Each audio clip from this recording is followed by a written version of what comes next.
Nursing students, time to talk.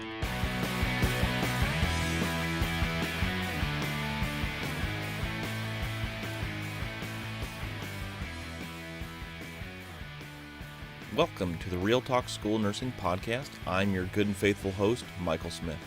I have a great show for you this week.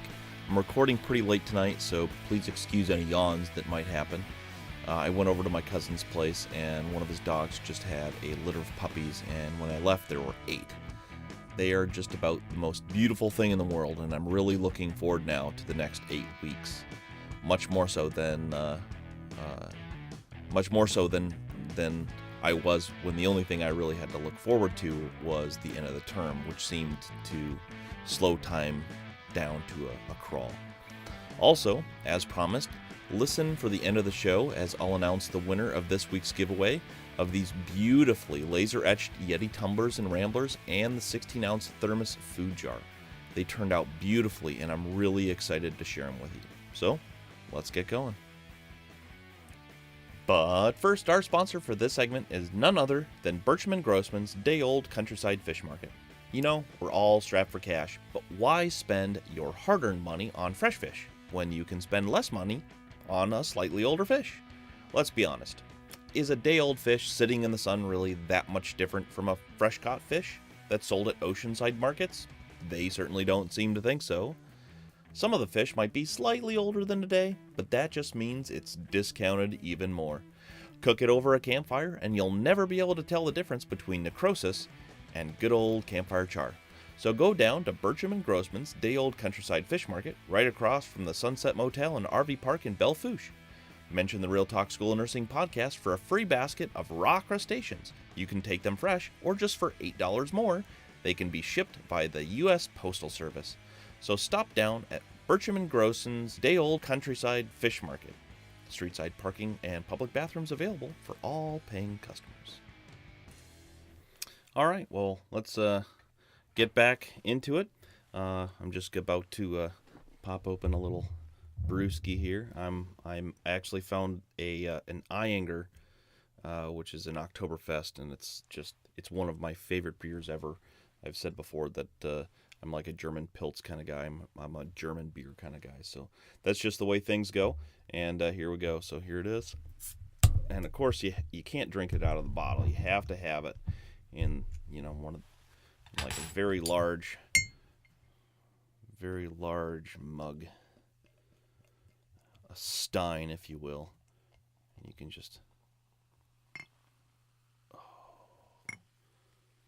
just see that nice amber color. It just looks like it just tastes delicious. All right, so let's get into it. So I titled this part, How Do You Catch a Monkey? And I recently heard this great lecture about sacrifice. And in nursing school, there's a lot of that. And in this lecture, there was a portion that posed the question, how does a person catch a monkey?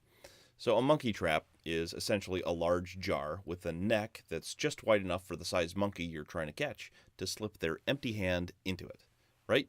And you weigh the jar down with stones or tie it to the ground or, something so the monkey can't just, get away with the jar.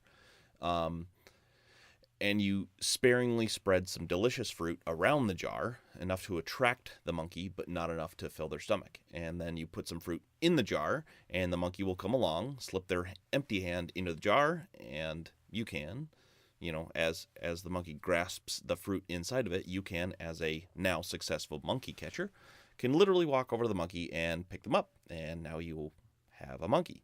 The monkey is unable to sacrifice the part for the whole and won't let go of the fruit in order to escape. And so that's what I mean. It's like you as soon as they put their hand into it and grasp the fruit that's inside of it, you are now a successful monkey catcher. So congratulations. In order to make it through nursing school, you have to be able to sacrifice. You have to be able to sacrifice the part for the whole. But really, what are you sacrificing? You are sacrificing your present self for your future self. It's a strange concept to think that you can sacrifice yourself to yourself, but we do it all the time. even if we don't recognize it as such. So let's do a mental exercise.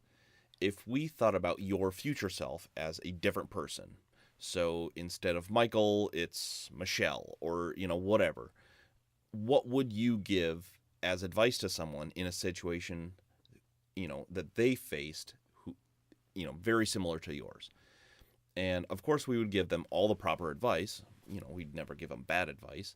And we would be disappointed in them if they didn't adhere to this really good plan, right? It happens all the time.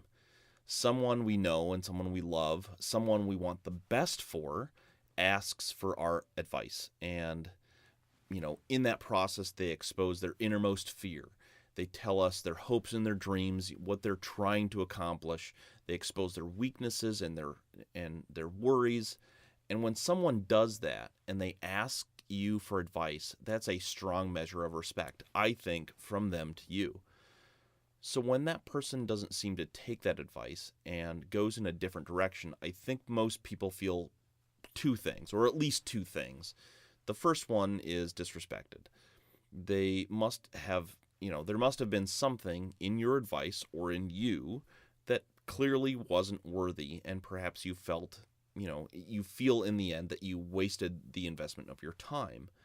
And the second thing might be disappointment, because you probably know what that person is capable of and you see the potential in them, and the advice you give them was designed for their best benefit. You're keeping their best interests in mind as you're giving them advice. And for that person to achieve that huge potential, you probably see in them. And so it can be pretty disappointing if they decide to go do something else. So, speaking of potential, one of the cool things about having kids is that you can look at them and you can see they are whole and good. They have nothing but pure potential. They could literally be the savior of mankind. I mean, bottled up in this little cute, drooling, bald, pooping being is, the potential of the savior of mankind. And we treat our children a lot of times as such. But you also need to treat yourself that way. Perhaps, you will take things different in your life, and you will take things, in your life like nursing school and study time to a much more serious degree if you thought of yourself as a potential savior. Because, as a first-year nursing student, you are nothing but pure potential. We could have a conversation about, like a couple of my nursing instructors and my nursing director, for sure, when I first started nursing school, was, really didn't like it when people came in with previous experience, because that seemed, in her opinion, to taint an instructor's ability to give you exactly what they wanted, because you had seen something else. And so she wanted pure potential, not experienced potential, but that's neither here nor there. As a first-year nursing student, you are pure potential. There might be something about you, even if you're not the greatest student, there might be something about how you look at things, how you put information together, that allows you to literally save the world. And what do I mean by save the world? Obviously, I could literally mean that you could literally save the world. But in nursing, you could also save a person, which to that patient's spouse or their children or their mother or father could be the world. And so you are, in fact, saving their world. And I think if you knew that could happen, I think if you knew that that was a situation and looked at yourself as such, you might look at your studies and how you learn and what you are willing to sacrifice in order to achieve that incredible potential a little bit different.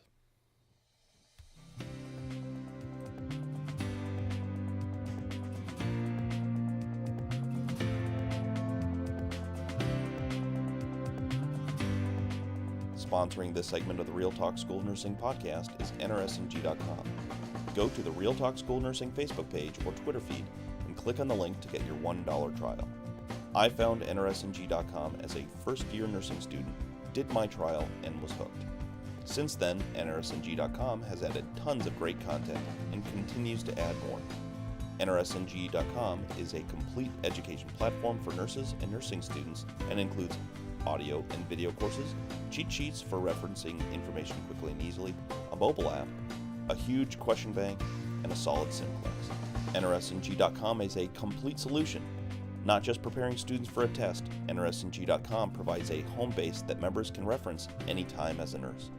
Go to the Real Talk School of Nursing Facebook page or Twitter feed, click on the link to get your $1 trial. That's NRSNG.com, and don't forget to use the link on the Real Talk School of Nursing Facebook page or Twitter feed.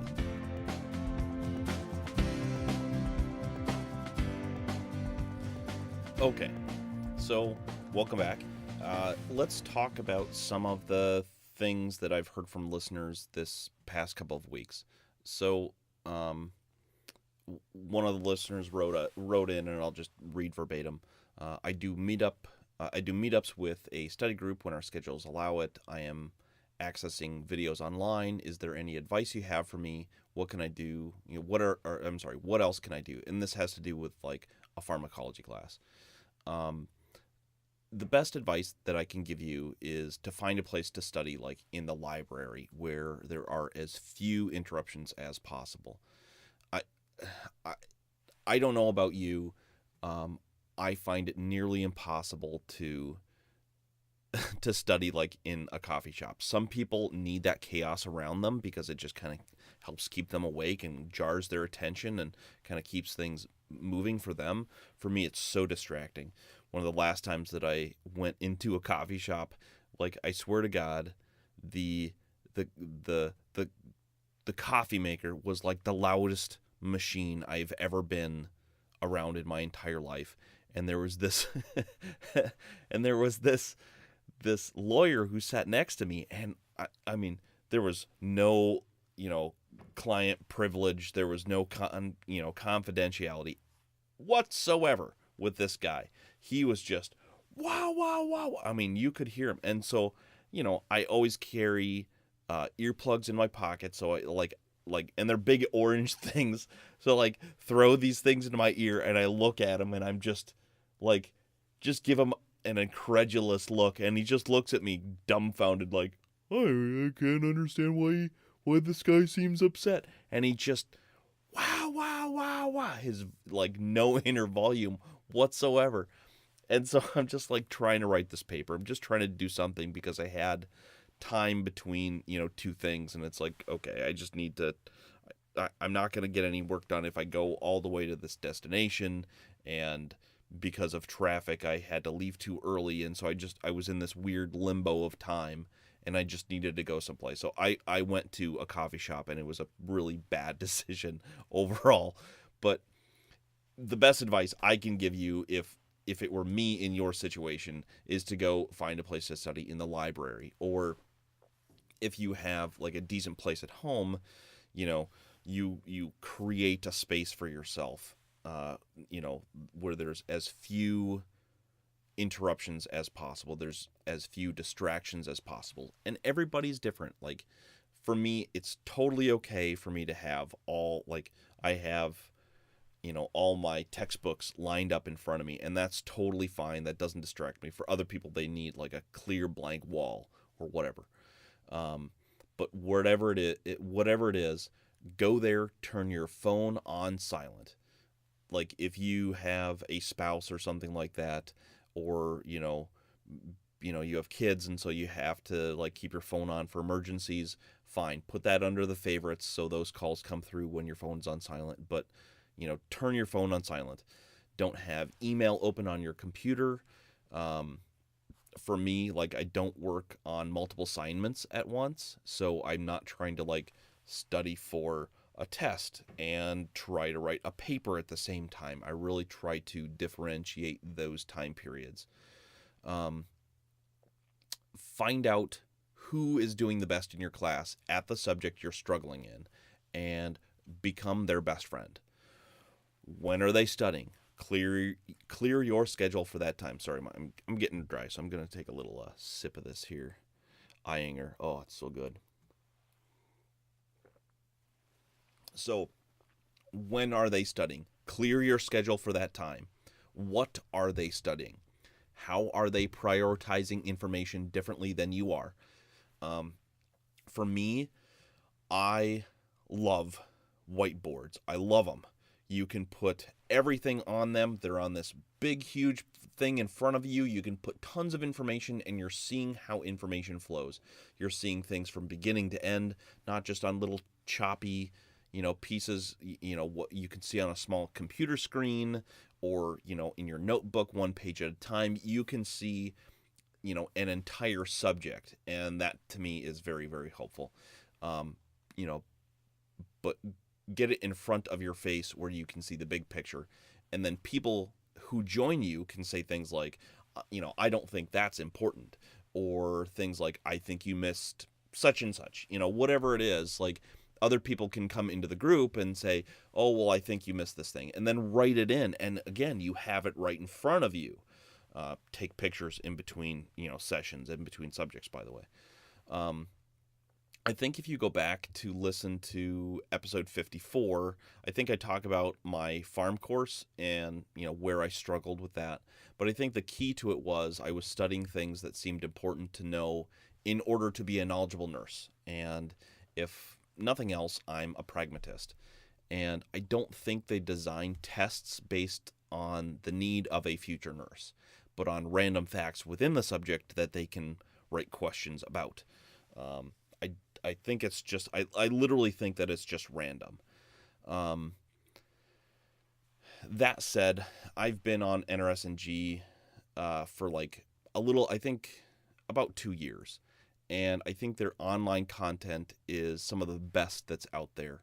But nothing is going to replace you having a conversation with your instructor, building a rapport with them, asking questions, showing that you're interested, and most importantly, not arguing with them. Until you have like a really solid relationship with them, arguing with them is, especially if you're at the beginning of your program where you don't have you don't have a reputation built up yet. The reputation that you don't want to build is like the difficult student who argues with everybody. So, just don't argue, listen, show you're interested, build rapport. That's your job over the next couple of weeks as you contact your instructor. I agree. Another part of the message from this listener was that they said have like a prototype medication, and I agree with that. So I agree with the instructor who told you to study medications and use like a particular medication as a prototype. And what this means is you understand naming conventions. Like, what an LOL, that an LOL is a beta blocker, which is for angina and hypertension. And an anti-seizure medications have basically the same adverse effects, right? So if there's a question about some drug you've never heard of before, or if you have it confused with another medication, in its same class, if you know the class of the medication, that's like half the battle. And here, hold on, I got a book out. So I'll read a question from my Davis Pharmacology Success book, and it's, if you have the same book, it's number 11 in the neurological drug section. So let me read the question here real quick. Sorry, let me get it out. All right. Sorry, I had it marked, but give me just a second. Okay. A client with seizures. The client with a seizure disorder is prescribed the anticonvulsant phenytoin or Dilantin. Which statement indicates the client understands the medication teaching? Number 1, if my urine turns a reddish-brown color, I should call my doctor. Number 2, I should take my medication on an empty stomach. Number 3, I will use a soft bristled toothbrush to brush my teeth.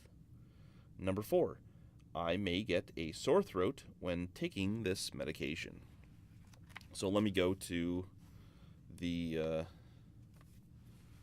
rationales here.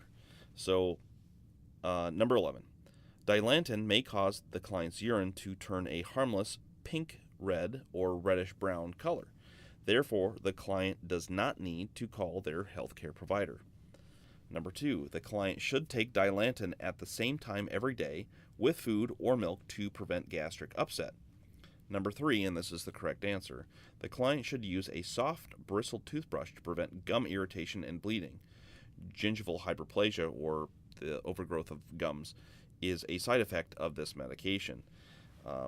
Number 4, a sore throat, bruising, or nosebleeds should be reported to the healthcare provider because they may indicate a blood disorder. So having a book like this where you can study rationales and you can, pick up little tidbits about medications like that, that's super helpful for me. And I don't know if it is for you, but it is for me. And I think that's a really great way to study certain classes. And it also gives you exposure to the way that a lot of pharmacology questions are asked. And a Pharm is different because the questions, for the most part, aren't nursing questions where you can apply a process like the Kaplan decision tree or the test-taking strategies that exist on NRSNG. You either know the answer or you don't, and there is just a ton of memorization. And unfortunately, there's also a lot of volume, so you just kind of have to get through that bog. That's just the way it is. So another listener asked about preceptor issues. They had a pretty bad preceptor issue and didn't know how to handle it. And I had 2 preceptors. So the capstone, or my preceptorship, was the very last real clinical, acute care clinical experience that I had. We're pretty much, we've gone all the way through Pharm. We've done everything else that's in the program other than some of the leadership stuff and, NCLEX prep basically. And so that's what my preceptorship is. So I had 2 nurse preceptors, and they couldn't have been more different from one another. One was tall and very skinny. The other one was short and sturdily built. One was kind and soft-hearted, and the other one was short and seemed to think that everyone around her was stupid. And that includes me sometimes, or maybe a little bit more often than sometimes. But as hellish as it was at those times, I learned a lot from both. And I specifically asked the more difficult one to be hard on me. And in that way, if I thought they were being harsh, it was because I asked them to, not because they were a jerk. So I attributed that behavior to the fact that I asked them to be very hard, not because there was some shortcoming in me or a personality conflict with them. And then and because of that, the fault was then my own. It was my shortcoming and not a personal conflict with that other person. And let's just face it, not all preceptors, not all nurses are created equal. I didn't get the unit or even the hospital that I wanted, but there was never, ever a hitch in my work ethic. Grass didn't grow under my feet, I'll tell you. And I was always in attack mode, okay? The more difficult preceptor that I had literally told my nurse instructor that I was too organized, and quite insultingly, my instructor sat there and nodded her head as if to say that I should be less organized, which is a little bit crazy. Had I been less organized, I would have gotten reamed out for that without a doubt. Sometimes you just can't win, and sometimes nursing school just sucks, and you have to do whatever you have to do in order to survive. And some people are just jerks, and that's just the way it is. No advice from me is going to make a difference for you in some circumstances. And that said, if you work really hard and you never slow down, you ask questions and take direction, recalling the lessons from early in the show, I think you can, at least get through it one patient at a time. And that's really the best I can do for you. Sponsoring this segment of the Real Talk School Nursing is Mike and Bonnie's Snow Shovel and Driveway Salt Emporium. You know, when the temperature drops fast and the rain turns to ice in your driveway, which is then quickly covered by 6 inches of snow, you need 2 things: snow shovels and driveway salt. Luckily, there's one place you can go to get both of those things at the same time. They have literally everything you can think of. They have all of your favorite trenchers, cleanouts, border spades, cap rocks, post diggers, scoops, and hand trowels for all of your scooping, transferring, farming, digging, shoveling needs. That's right, everyone from the youngest tyke in a sandbox to the fashionably skinny urbanite to the sun-hardened farmer. Mike and Bonnie's Snow Shovel and Driveway Salt Emporium have everything that you need. So stop by Mike and Bonnie's Snow Shovel and Driveway Salt Emporium off Route 44, where the only thing that's deeper than the holes you can dig with their shovels is the discounts. Mention Real Talk School of Nursing and get an extra 10% off of your purchase.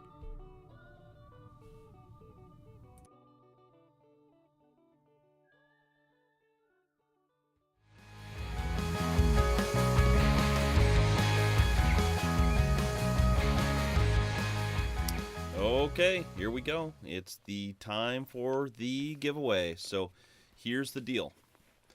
If you get your name drawn this week, you get your pick of the Seafoam Green 10-ounce tumbler, the stainless steel 10-ounce tumbler, the 16-ounce thermos food jar, which I use, by the way, I use for everything from coffee to stew, and once even ice cream. It actually didn't work out that bad.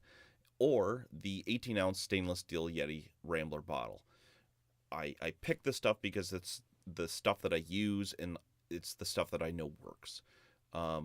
So if you get your name drawn this week, you have to email the show at realtalknursing@gmail.com or message the show using Facebook Messenger. Let me know which prize you want and your address, and I'll send it out this week. Also, this next week, I'll do another giveaway of the remaining items. So this week, if you get your name drawn, you get your pick of 4 items. The next week we do a giveaway, you get your pick of 3 items, and so on and so forth. So it behooves you to like the page and share the giveaway post earlier rather than later, because obviously you get your pick of stuff. So if you're hoping for the thermos food jar, or you're hoping for that Seafoam Green tumbler, or whatever it is, liking the page and sharing the post earlier gets you what you want. All right, so here we go. I got the very fancy thing here. We're gonna shuffle through it, make sure that everything's going good. I'm gonna draw it out. All right, all right. So the winner for this week is Dave Markland. So Dave Markland, please write in, and when you get your Yeti or thermos, whatever it is you choose, snap a picture of it with you, and share it with us. Do a department picture, do something fun. Make it fun and entertaining. And seriously, for everybody who did everything this week, thank you so much for liking the page, and thank you so much for sharing the post. It really means a lot to me. It really does. And, it means a lot to me that you're taking your valuable time to see what we're doing on social media and taking the time to listen to the podcast. I'm planning on taking this podcast to the very top of my capacity and beyond. And yes, I know that if you've listened for a little bit of time, you know that my capacity for greatness in the podcast world thus far is still pretty low, but we're getting there one step at a time, right? One step at a time. So, hey, thanks so much. From the bottom of my heart, thank you so much for sticking with the show and just enjoying the journey with me. It was awesome chatting with you. I had a lot of fun today, and I'm really excited to keep this podcast rolling and help more nursing students just like me get through this fun we call nursing school. If you like the podcast, smash that subscribe button. And remember to leave us only 5-star reviews, because that's the only ratings that count to get us noticed by more nursing students. So, go to wherever you download podcasts, subscribe, rate us, review us, right into the show, realtalknursing@gmail.com, or on Facebook Messenger, on Twitter, or even Instagram. I don't care, right into the show. And please, share the show, share the Twitter feed, share the Instagram feed with other nursing students. The podcast is available on iTunes, Google Play, iHeartRadio, Libsyn, and is now available on YouTube and Spotify for all my friends on Android phones. Links to listen are sent over Facebook and Twitter, so share them with your classmates. More listeners means more and better content. Remember, in nursing school, the only easy day was yesterday, but we can get through this together. Facta non verba. I swear to God, this is like the hardest part of the show. This Real Talk School of Nursing podcast is a BKD production, produced by BKD. This podcast is dedicated in loving memory of Doc Thompson. To his loving wife, Una Lee, and their 2 children, my most sincere prayers and support. Sic Semper Tyrannis. Good night, Steve Cannon. Wherever you are. Anyang. Now, you go home. The Real Talk School of Nursing podcast is a holy moly, I can't believe you're still listening to this podcast.